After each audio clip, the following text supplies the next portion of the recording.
Friends, namaste and welcome to our Sunday edition of Words of Wisdom Gyan Ganga on our Virat Hindustan Sangam various social media channels. Sorry, last Sunday due to logistic reasons and Dr. Swamy's travel, we could not do a program, but we are back as usual at 8 p.m. today to another interesting topic. The topic is lawlessness in Tamil Nadu, attack on Hindu temples, the governor and our national identity. And for this discussion, we have with us three important guests besides our President, Dr. Subramanian Swamy. We have Madam Chandralekha, a former IAS officer from Tamil Nadu, the first woman collector, and who is also the president of Virat Hindustan Sangam Tamil Nadu unit. We have Dr. M.R. Venkatesh, a CA turned lawyer, and who has been on the forefront on numerous debates and an author of numerous books. And also we have Sree Iyer, the man behind P Guru, the author of numerous books, who is based in the US but now visiting India. And we welcome our three guests to our show.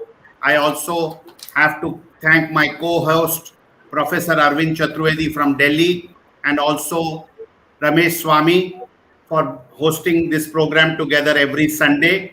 I also have to thank my technical team, our technical team led by Ashish Shetty, Tejas Navalgul, Swaminathan, Ishwar Iyer, Rakesh Gadgi, and also Ajesh Nair from Kerala for their background support every Sunday to put this weekly program before you audience, which is watched in more than 120 countries across the globe. And we thank our viewers for their support for this program. So without much time, I will ask Dr. Swamy to start this discussion for the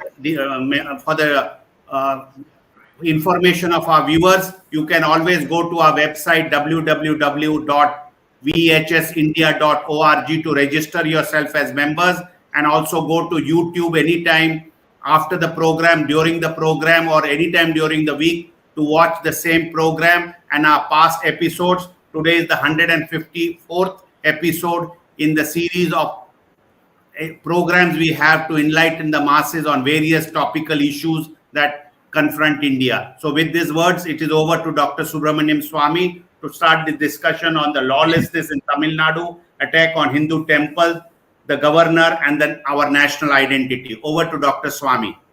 Yeah. Thank you, Jagdish. The state of law and order in the state of Tamil Nadu is a matter now causing worry to a lot of people. There has been a series of incidents. We don't have the time to take on every one of them in this particular session. But I would like to start by saying that two major events have disturbed the people of Tamil Nadu very much. And I would also like you to know that much less disturbances were caused by anti-national forces in 1991 January, when I was minister and Mr. Chandralekha was prime minister, and we dismissed the DMK government, which had 2/3 majority, and it went before the courts, and the courts upheld our thing that the job of the center in a unitary state, which is ours, is not a federal state. There's all this nonsense that goes on that we are a federal state. We are not a federal state. We have some federal principles like independent, assemblies and so on. But the overriding fact is that the center can overrule the states on matters of national security. And in that issue, on that background, I would like to say that what is happening in today's Tamil Nadu is very, very disturbing to people, and particularly the extremist elements who are formed are in partnership with the DMK. They are on the forefront of doing this. We have had this recent incident of the Ayodhya,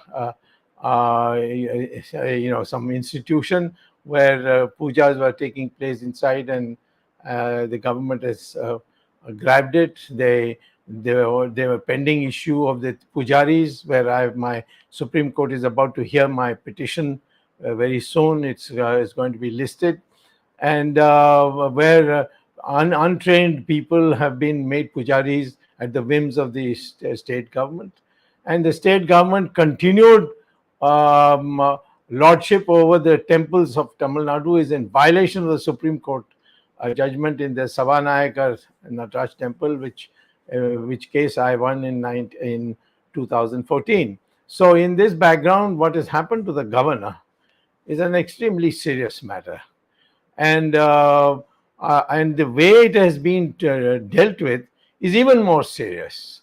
So let me begin by saying the governor had gone, according to the letter of complaint written by the ADC to the governor, to the Director General of Police.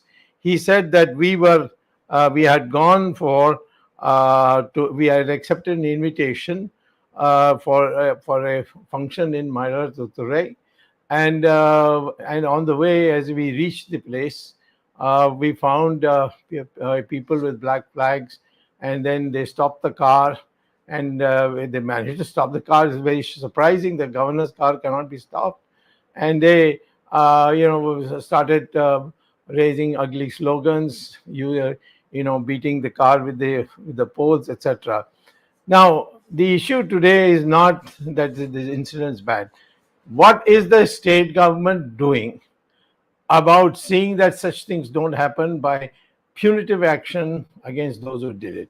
So here, I would like to tell you that an FIR was registered, but it was registered late, and you can see it here.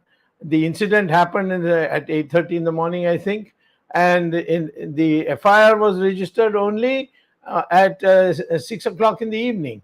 So why was this delay there? And what does the FIR say? Now you see right at the top, you see the sections which the FIR lists. And I have got the Indian Penal Code, and they're all weak sections. The section that should have been there, and which the governor's ADC's letter had already pointed out that it should be there in their complaint, that I will read out to you, is so specific that there should have been the item, it should have been the crime number, the section which should have been taken up first. And that says assaulting, section 124 of the IPC says assaulting the president, governor, etc., with intent to compel or restrain the exercise of any lawful power. It was their lawful power, having the governor's lawful power to having received an invitation and accepted, and he was stopped from performing his role, which was to inaugurate a session. And it goes on to say that the assault or wrongly restrains or attempts wrongly to restrain or overawes by means of criminal force or the show of criminal force, just merely the show of criminal force, which was clearly there, and attempts so to overcome, etc., shall be punished with the imprisonment of either description for a term which may extend to 7 years and shall also be liable to fine. Now, the sections that have been listed, if you go take the Indian Penal Code and go through it, they are all weak sections. And some are 6 months, some are 1 week. The whole thing is ridiculous when a governor, who is a constitutional authority, he is a representative of the central government. His convoy is stopped by whom? If you go down to the bottom of the list, if please, of this page, you go right to the bottom of the page, there will be the names of those who were involved. What does it say? It says CPIM District Secretary. No, not a worker of the CPIM. CPIM District Secretary. Then Tandai Periyar Dravida Kazhagam, which is an anti-national organization and a more extreme one than the original one, the Periyar created Dravida Kazhagam. This is a breakaway group which is wholly supportive of the LTTE even today, and all hostile physical actions against the Brahmin community and upper caste in general. That is the Tandai Periyar Dravida Karagam. Then you go down and it says some methane, something, some thing. But the more important one is VCK, which is Tirumavaran's organization. And Tirumavaran, I believe, is now in Parliament. And for a person of that, whose organization comes there, does this, and he's supposed to, Tirumavaran is supposed to have taken the oath of being a member of Parliament, saying, I will uphold the Constitution, and exactly the opposite is happening. So in this context, I will say that Section 124 should have been included, not being excluded, not being included, in fact, being excluded is in fact a deliberate attempt to play down this incident and let go the culprits free.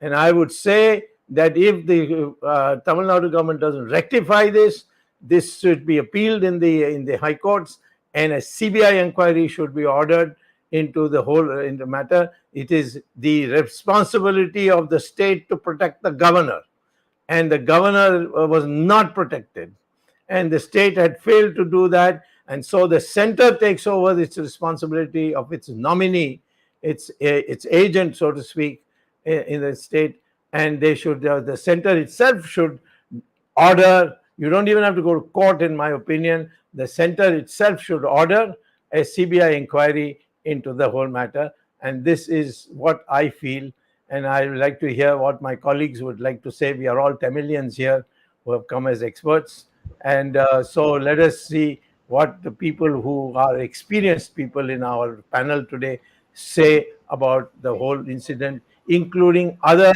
issues where the Hindu religion is being targeted by the DMK government. Over to you, Jagdish. Mrs. Chandralekha, ma'am, you can start. You can start. Madam Chandralekha can give us some inside view. I think, Dr. Swamy, viewers want to know, how did you get this FIR when their website is been totally pulled down? Can you tell our viewers, how did you get this? How did you get this website? How did you get the FIR when I believe some top-ranking government people are not able to access this FIR? It would be very interesting. I first asked the governor's house, and I was told that this is being treated by the DMK government as secret and sensitive and should not be given. The FIR should not be given. I've never heard of this. This is totally against the IPC. It's laughable in any court to say an FIR is secret. FIR is supposed to make clear what the police is doing. So then what did I do? I called up Chandralekha and I asked her, you've been a collector, your father was a distinguished police official at the highest rank, and you must now know whether you can obtain an FIR.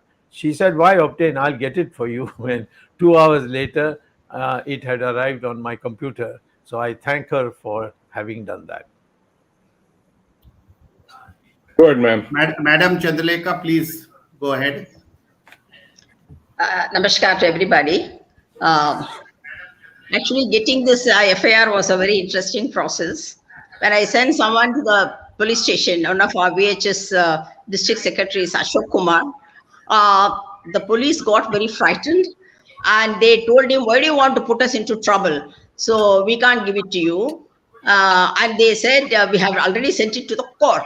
Actually, they had not sent it to the court because Ashok Kumar asked for it. Only after that, even the papers were submitted to the court. So Ashok Kumar went to the court, and from the court, we obtained this FIR. Go ahead. All this attack on the governor, and earlier when the governor had invited, he was holding a party to celebrate the Tamil New Year's Day. The entire cabinet didn't attend the party thrown by the governor, and which is not a done thing at all. whatever may be their grievances against the governor, they should have respected that office. They didn't do it. And then comes this incident of attack on the governor. Now, why they are doing this is because the DMK government wants to deflect or divert attention from their massive failure in implementation of the various unimplementable promises which had given to the people at the time of the elections. Their manifesto gave so many assurances, but none of them have been fulfilled till date. So naturally, the people are very upset about this. Therefore, they don't want people to talk about it. So they have deflected it through these means. They are doing it. Now, what are the many promises? First, they said, for every woman, we will give 1,000 rupees a month. So far, nothing has been done. Then they said, when the previous government, the DMK government, for Pongal, they gave 2,000 rupees per card. So Mr. Stalin said, 2,000 rupees is too little money. When we come to power, we'll give 5,000 rupees. But this Pongal, January, no 5,000, even 2,000 people didn't get, leave alone 5,000 rupees. Then they said that women can travel free on all the state government run buses. So women were very happy. But now what has happened is, if 20 buses are running, only in one bus, these women can get in. And that is not specifically for women. Anybody can get in. Men also can get in, but only, okay, the women don't have to pay the fare. That's all. So that is also a bogus promise, which had not been, the true sense, it had not been implemented. Then they said in the manifesto that whatever jewel loans had been given to the farmers, all of them will be wiped out. The people don't have to pay off those loans. They will be written off. Now what they have done is, this jewel loan, only up to 5 acres of land will be given. Those who have taken 6 acres of land, who have taken a jewel loan, for them this will not apply. Then now there is a huge power cut, and the government doesn't have the money because they are not able to get the coal. Coal is available which is waiting for them at the Paradip port, but they are not able to bring it because there is a massive coal shortage. And people are experiencing about 78 hours of power cut continuously every day, particularly in the night. Now, why this attack on the governor is, about 12 bills have been sent to the governor for his assent.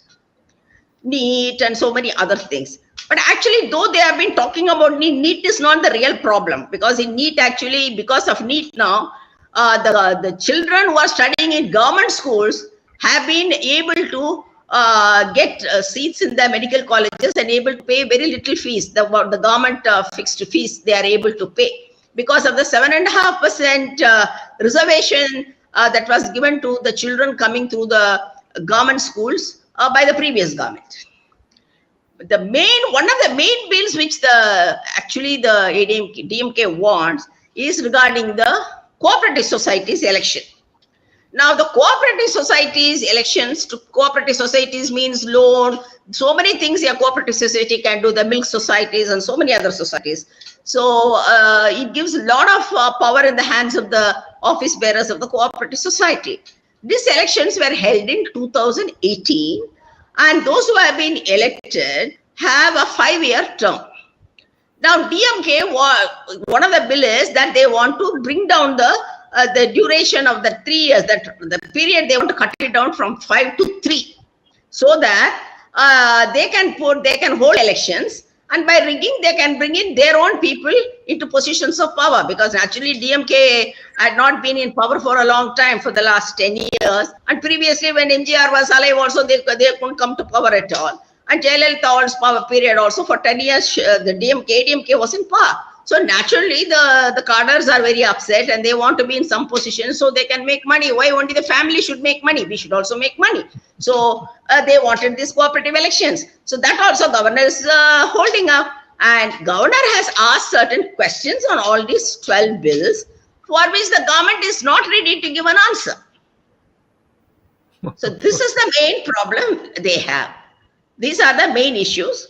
And regarding the anti-Hindu activity, recently in a government school, many government schools in Kanyakumari district, The teachers are telling the children, Bible is very good, Gita is very bad. You should all read Bible. You should become Christians. If you read Bible and become a Christian, you can get very good marks. But if you pray to Hindu gods, you will all fail. This is being done by all the government teachers. They are in government schools. And after this was brought to notice, of course, Stalin gave a wishy-washy reply saying, okay, we will take an action. But without the encouragement of the government, this wouldn't have happened.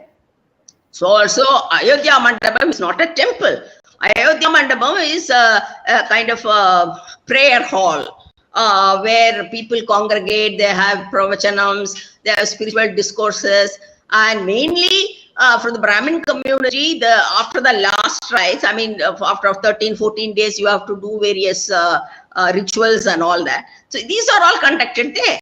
And the government took over. And many other temples who are run by a particular caste, they are all being targeted. They have been given notice because the government wants to take over so that their own people can be put as EOs and other things can happen and they can loot those institutions. So these are the various things that are happening. Generally, law and order is always a problem when DMK comes to power. In fact, during this governor's attack, even the chief minister had the audacity to say, why did this happen during the ADMK regime? Wasn't Chenna Reddy heckled and wasn't acid thrown on Chandralekha? But acid was thrown on Chandralekha. They made it an issue. And in the constituency in which I contested, Karnanidhi didn't even have the magnanimity to leave the seat to me. And putting my poster, acid scarred face, he was asking for vote. Chandralekha has been attacked, so vote for DMK. When Chandralekha was standing as a candidate in the same constituency as a Janata Party candidate. So this is the level of hypocrisy. So even assuming that Jayalalitha did it doesn't mean that doesn't make but she made a mistake. So I can also commit insult a governor. That's not a right answer. So it's high time some government of India takes certain action against these people because a lot of anti-India, anti-national activities are taking place. Even all these ministers and others are calling India not. Dr. Swamy was saying India is a unitary state with a few federal this thing. No, but these guys are saying the India is not a federation, not a unitary state, but it's a confederation. Undriya means confederation.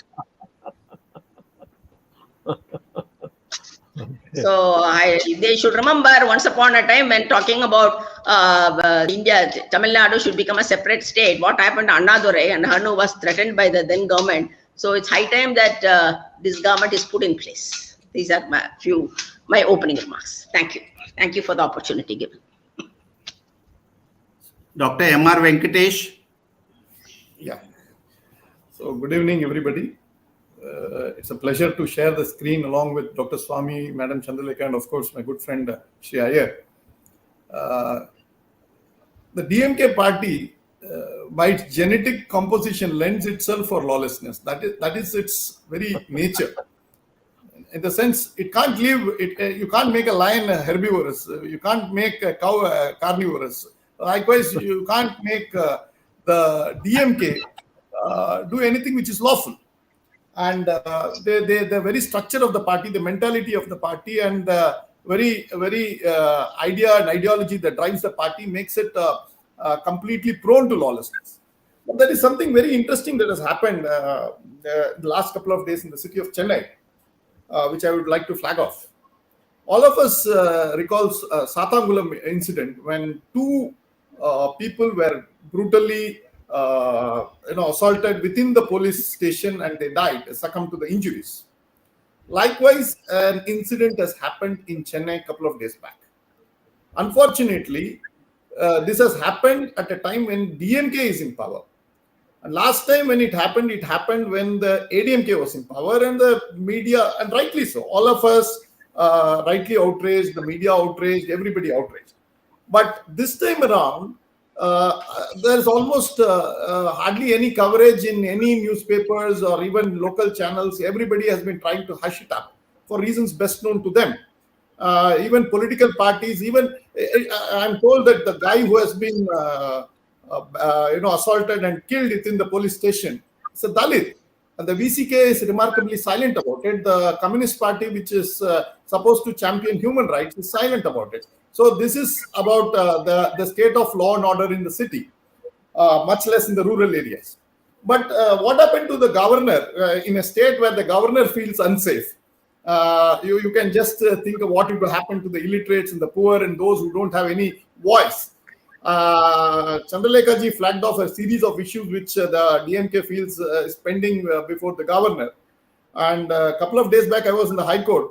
And one of the main issues that was being argued before the first bench was that Nalini's vidudalai, or probably they are asking for Nalini and Peralagan's Perarivalan's, shall I say, parole, or probably even see that the entire sentence is commuted and she's let out. That was the argument being put in, and one of the stumbling block is the governor, according to the arguments made before the first bench. But I have a larger question here.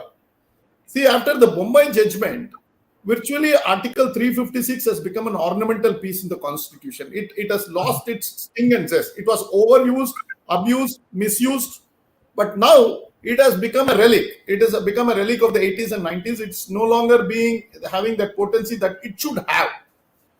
And the governor being the agent of the central government, the central government cannot be also looking at it supinely indifferent and just count the stars. I think there is a duty cast on the central government, and they must ensure that the governor's physical safety is ensured and the dignity of the office is protected. And for which probably the central government, dehours what I'm talking about, probably maybe having a contextual reference to what is currently happening in Tamilnadu.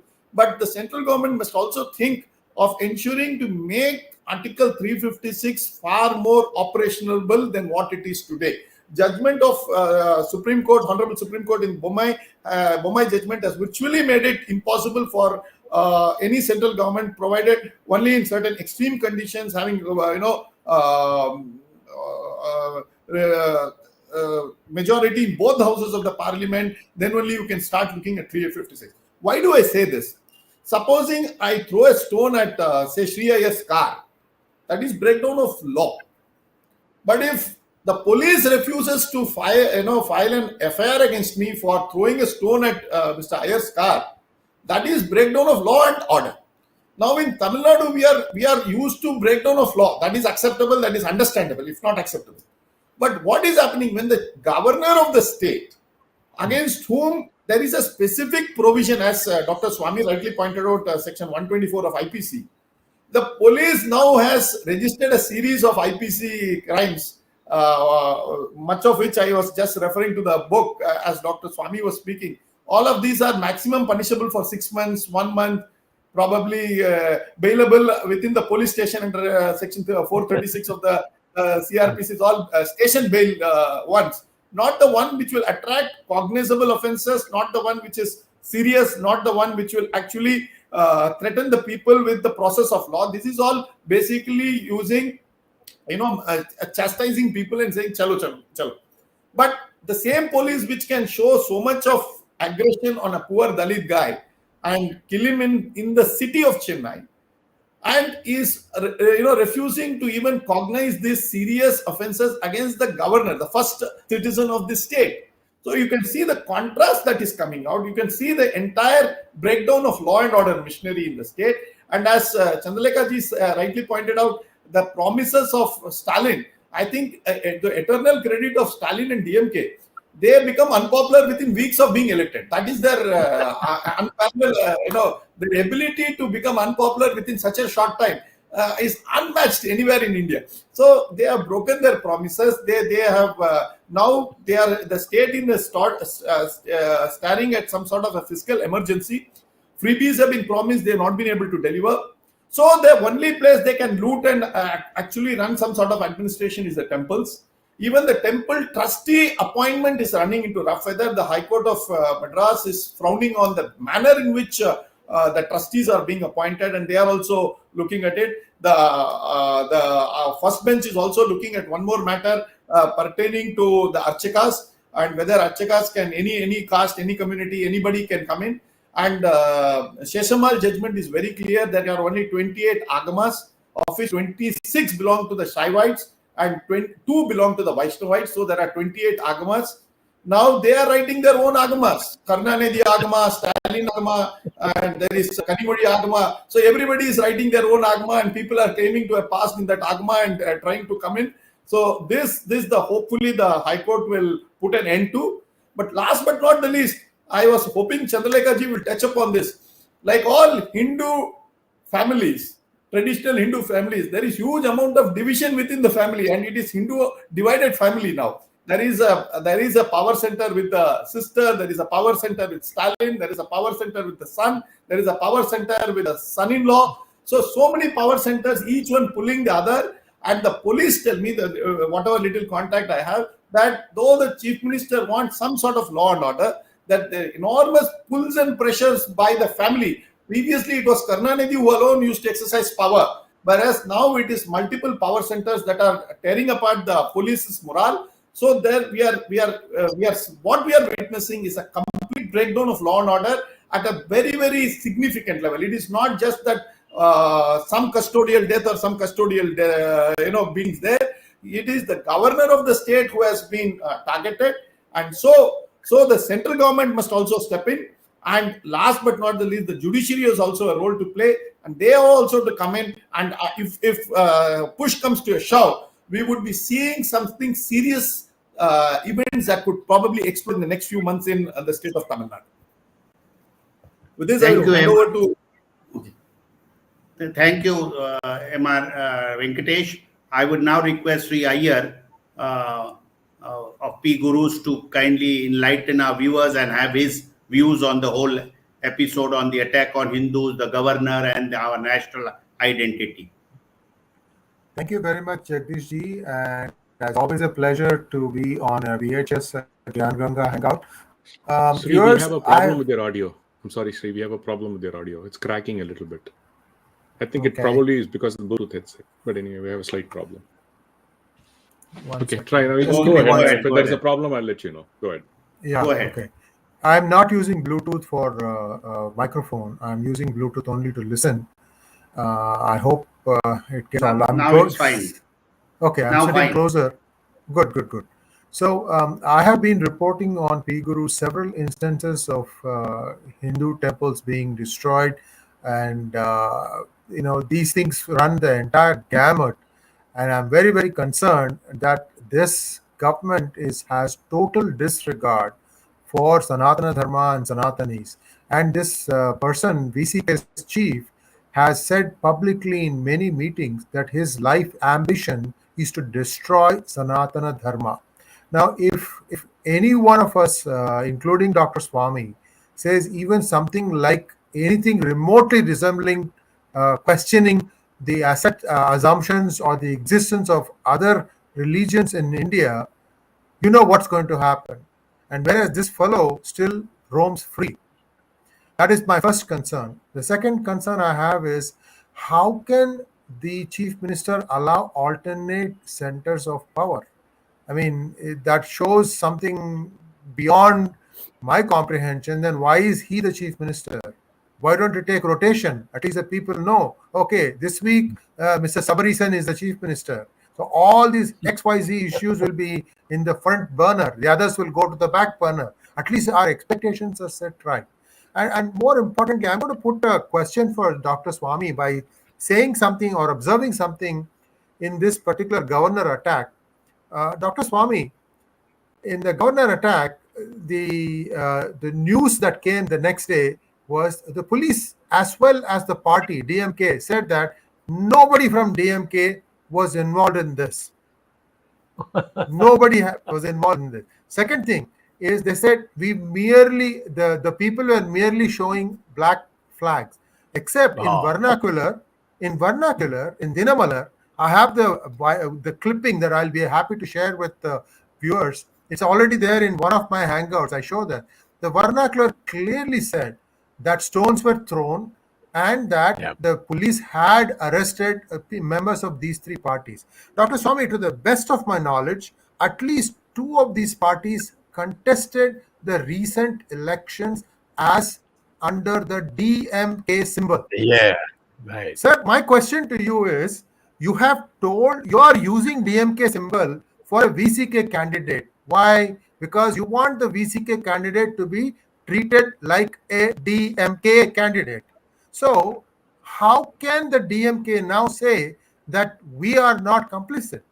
The common man looked at the DMK Udayasuriyan Chinnam and placed the vote. Sir, I would like you to explain to the viewers, is there a problem because of this? Is DMK as complicit as the PCK Kachi? Well, see, first of all, let me tell you, once you're elected, it doesn't matter whether DMK is involved or not involved. If law and order breaks down, whoever may be responsible, you as a government are responsible to put it right. So where is the question that DMK is not involved? Of course, you have also exploded it from a different angle. You're saying that these are DMK partners, and the CPM is in fact quite a de facto they're close buddies. So therefore, to say that, and in these matters, the chief minister's office would get immediate wireless indication that this is going to happen, that people have assembled together and they are waiting for the car to come, and so on. And what was the chief minister doing? What was the chief secretary doing? What was the home minister? I think is the same as the chief minister as always in Tamil Nadu. I don't know, but at least the home secretary is there. What was he doing? So I'm concerned with the fact that they are treating this as some kind of a situation where there is no constitution, there is no binding requirements, that everybody can stand up for himself, and if VCK has done it, then you please prosecute VCK. We have nothing to do. It's your job as a police official to tell the authorities that these are people who have done and we are going to arrest them, and let the authorities say no. So I think overall we have to understand that the DMK is, as always, has never done what is called as governance. I have personally witnessed the kind of things that were done when we dismissed the Chandralekha government, dismissed the DMK government. The LTT people injured in their firings against when fighting the IPKF, the Indian soldiers, were given posh places in hospitals for getting their injuries rectified. I mean, they came to India illegally, and then Karunanidhi government put them in hospitals. And the same way, Mr. Karunanidhi used to hold briefing sessions for baby Subramanian and people like that, and tell them what the center has told them, and that they should take this care, that care, but this is what the center has told. So there was the whole concept of constitutionalism had broken down. So here too, we are seeing in a smaller way, we are seeing the constitution breakdown. So my question would be more like this: what is the BJP in Tamil Nadu doing about it? Number two, what is the center doing about it? I mean, they should have immediately reacted and called from the chief minister a report and saying, please tell us what you have done and what you have, where you are.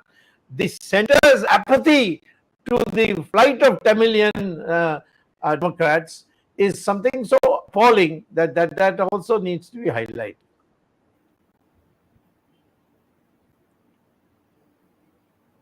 Yes, Jagdish. Ramesh ji, you also have some Tamil background, so let us have your views. Not some, total. No, I mean, Dr. Swamy, thank you. This was fascinating. You clearly highlighted what the critical section of the IPC is missing, and it is very important. And I mean, it is. I don't understand how the Governor's Council is not. I mean, is keeping quiet about all of this. It's very surprising that it is not. They have not issued a press statement for all matters. Why cannot they issue a press statement saying that we were attacked? We tried to do this, but it's not happening. So basically, people need to know. Otherwise, what's happening is they're saying the police has taken action. Just as the FIR that you were talking, Dr. Swamy, we try to look it up. But if we try to look up the FIR today, it is saying the record is not available.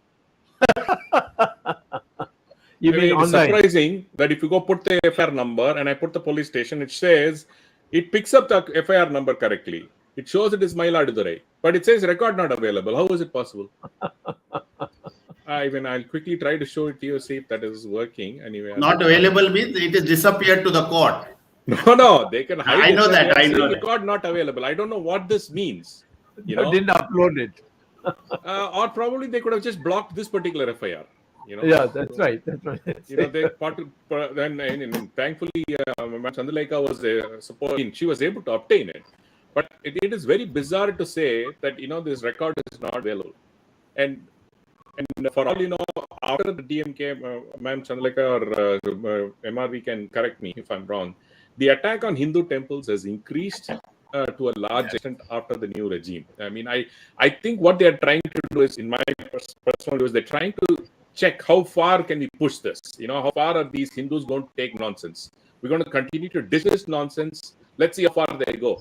Because they have not touched, I'm not saying they should, they have not touched any other religious institutions. Why only Hindus, right? If you're saying that if you're an atheist, attack everything. Do you think the only temples are built on, they're claiming the Porambok land or something, then why is the only temples that are being built that way? And what about all the other institutions occupying temple lands? So if you think that if a temple has occupied a government land, what about the temple land that the HR and CE administration is managing? How are you allowing other buildings, even a church, a school, how are you allowing those things to happen? Why didn't you destroy those buildings? Right? It's sheer hypocrisy, as Madam Chandralekha put it out. It's absolute hypocrisy of the government. If you do one side, you say that, I'm going to remove all temples that's occupying government land or anything like that. Do that for the temple land also, which is under your administration. Right? Yep. So it is apparent that whether maybe MRB hinted at that, Stalin has very little control over the riffraffs in the DMK, because that's the party, that is the nature of the party, full of goons, and he has no control. He's trying to do something else, and we have it's a multi-headed hydra that's running out there, and each have their own set of venom spewing system, and the easiest target are Hindus. DMK stands for Thillumullu Karagam. So it is shameful, but unfortunately, the Hindus in Tamil Nadu have no backbone. And even if they attack Brahmins, seriously, they are hardly 2% of the population. Yes. Right? Why do you attack 2% of the population? Obviously, Brahmins don't have spines. They have no backbone. What they do is go by what they believe in. I'm not saying it in a negative way, but because they're an absolute majority, nobody supports them. Even their own kind. A lot of incidents are there that their own kind don't support you, right? They immediately say, okay, my sect is different from your sect, or my agama is better than your agama. We fight within ourselves. There is no unity. Sadly, when you talk about Hindu unity, the first granular level among the Brahmin unity doesn't exist. That is very sad, and that is why we have been taken advantage of, literally. Yeah. To support you is this. Padma Sheshatri school, only I came. Nobody else came. Nobody. And you were targeted because it's supposed to be allegedly a Brahmin school. Dr. Swamy, when Periva was arrested, you were the only person that came out. But not even one organization came out and fought and saying this is nonsense. Okay, everywhere, everyone was afraid. Oh, what will Jayalalitha do? Yes. Even I was told that she will do this. And they are attacking, and even recently, I think yesterday, ma'am, and MRV, you can correct me, that in Vayalur Murugan Temple, was it Vayalur Murugan Temple? MRV? No.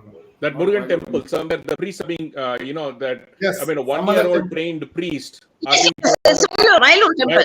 Vayalur Murugan Temple, yes. It's Vayalur? It is as good as a seasoned surgeon is being displaced by a guy who just passed out MBBS yesterday and saying they are equal. No, not even an MBBS, by a quack. By a quack. Not even a diploma level guy. You are allowing him to operate. How is that possible, Doctor? So would you allow yourself to be operated by such a quack? That's where it is easy, and they are trying to push the envelope so much. See how far the Hindus are ready to buckle. The moment we say no, we have to first unite and say no, then they will know the might. Because what they are very confident of is we are a bunch of goats or sheep, like what you said. We are Hindus, a bunch of sheep. One tiger is enough for 1,000 goats. That is the attitude that they have in their mindset today. You mean Tamilnadu Hindus? Correct, Tamilnadu Hindus. I'm just because the topic is Tamil Nadu. I'm just talking about Tamilnadu Hindus in general. Yeah. Well, Jagdish, Okay, I think we have hit the Arvind.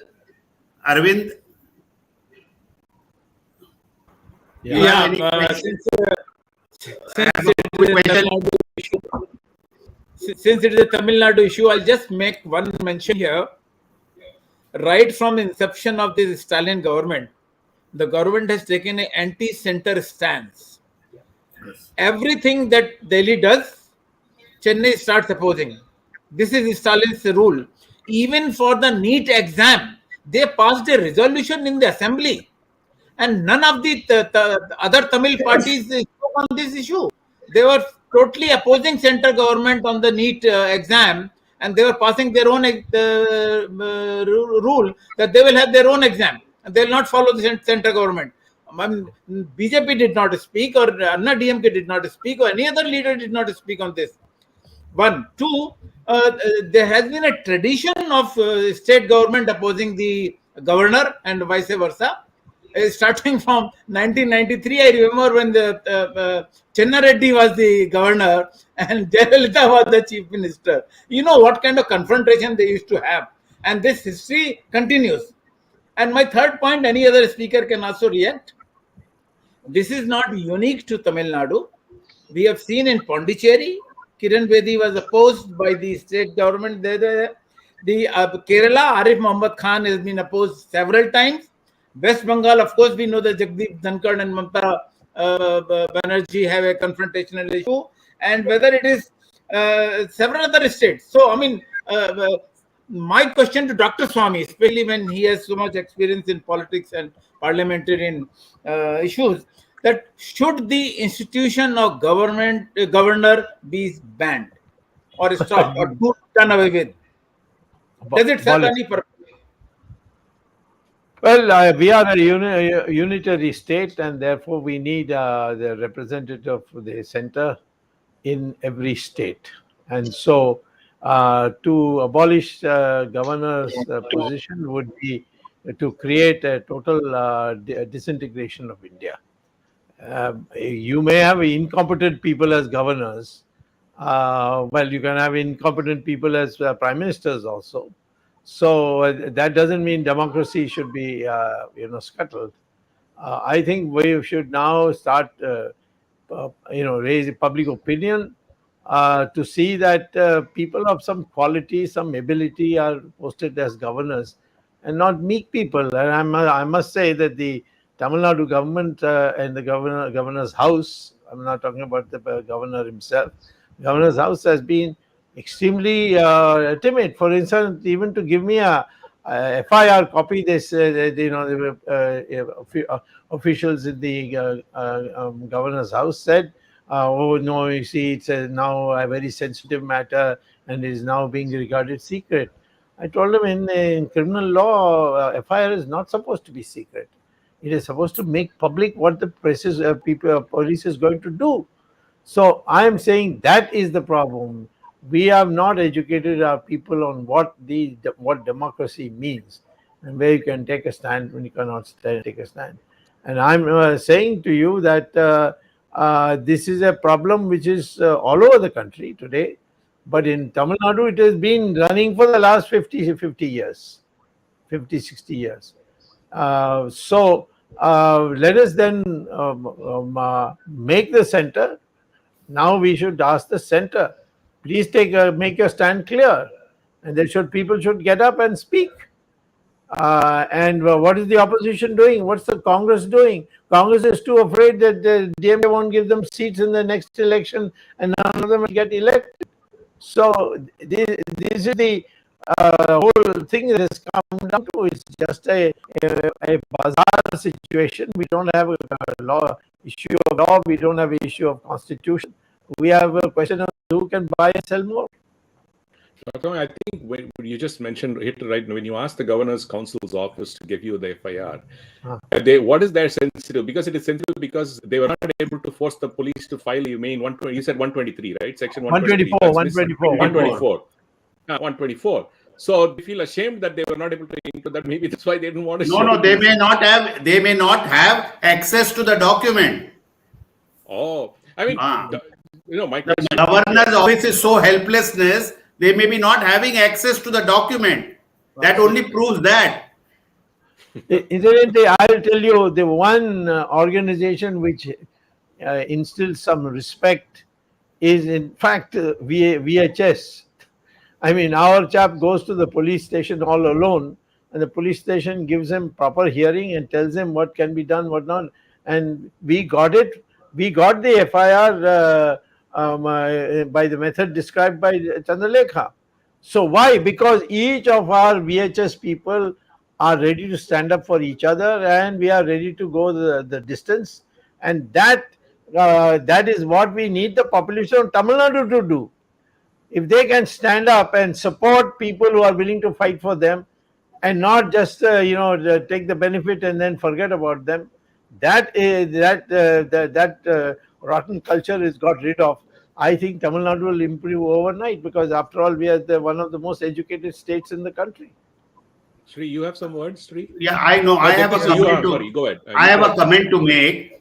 Although we know the DMK government and the DMK guys or the ministers or the cadre are useless, when people voted for Modi government at the center in 2014 and 2019, they were on three important issues: good governance, Hindutva principles, and to fight corruption. Now in Tamil Nadu, just by blaming the DMK, some blind bucks are just interested only in blaming the DMK. But you are in power at the center. Yeah. The national identity is being challenged. The Hindutva principles are being challenged. And the good governance, which they claim Modi had good governance of Gujarat, all that three has come into play. Dr. Swamy has been saying what central government has, what type of powers. So it is also the central government to act decisively in the matter. The Hindus of Tamil Nadu are looking at the center for protection. And I think Dr. Swamy is right. The BJP cannot hide behind saying it's a state government matter. It is time for them to also act decisively. In fact, I would like Dr. Swamy to, he has already commented, but say something strongly, because he has a minister in Chandralekha's government. When the then governor was refusing to toe the line, Barnalaji, Dr. Swamy should give us some example of what he did and how the central government could intervene. Yes, that time the governor was the question of dismissal of the DMK government. The governor refused to put a signature on the document, and so he thought that once he refuses, no, I can't do anything. But Indian Constitution, drawn up by a large number of experts, led by Dr. Ambedkar, is one of the most astute constitutions in the world. There was one small extra line which says, on the advice of the governor or otherwise. So what does that otherwise mean? It means it gives you free hand. So we said, to hell with the governor. I went straight to the, as law minister, I went straight to the president of India at that time, Venkatesh, and told him, put your signature on this and we will do it. And of course, it took a little cajoling, but ultimately Venkatesh put the signature, and we dismissed the DMK government without the consent of the governor. So therefore, the constitution has got enormous power, but they must learn to use it, or have the guts to use it. Not think about whether in the next election the DMK can be a partner of the BJP. That should be the consideration. That, let's not alienate them because then they may not come with us, or they may not help us in this or that. So this is the problem. The timidity of the Tamil people and the selfishness of the central government is responsible for today's mess in Tamil Nadu. Thank you, Arvind. You will have to sum up. We are running out of time. Yeah, thank you. Like every debate. Arvindji, just Sree wants to say a few words and then you can jump. Yeah, Very, sure. very quickly. I'm kind of disappointed with this optics that is on being put on show. Dr. Swamy, a few days before the Ayodhya Mandapam was taken over, Governor R.N. Ravi made a visit to that place. Same way, now instead of cracking the whip, why is Amit Shah just going and giving speeches in Tamil Nadu?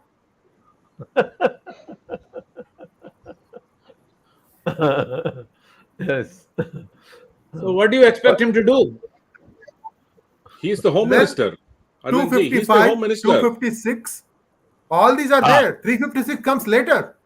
Yeah, 256 can write Amit Shah can write a letter to the Chief Minister and said, give me an answer to why this has happened. Hardly anybody has read 256, but I used it quite extensively in 1991 before we went through the thing.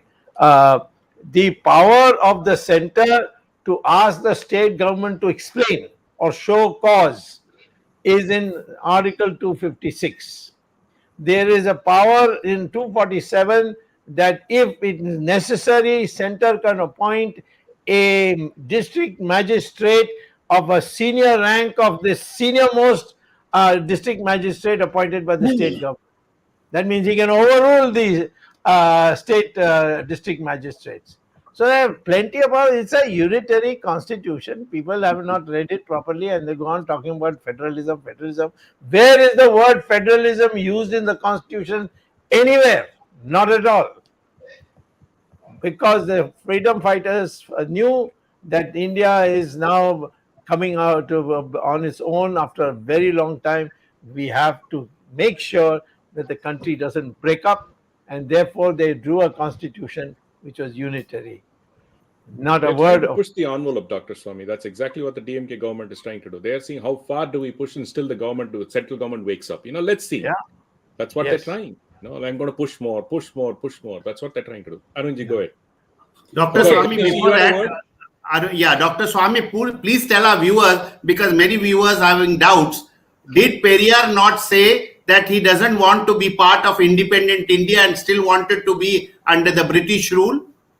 Yes. Two things. First, the E.V. Ramaswamy Nayakar, known to many Tamilians as the Periyar, he had asked Jinnah first to make him part of the coalition in demanding separate country.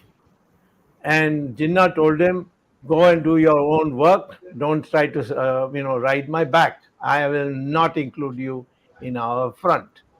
Then he, on 15th August, and this is available in writing, in documentation, the E.V. Ramaswamy Nayakar went to the governor's, it was called Governor's Palace that time, or Governor General or whatever it was, the title. He went to the palace 15th August and said, let the British go from every other state, but not from Tamil Nadu, please. He pleaded that.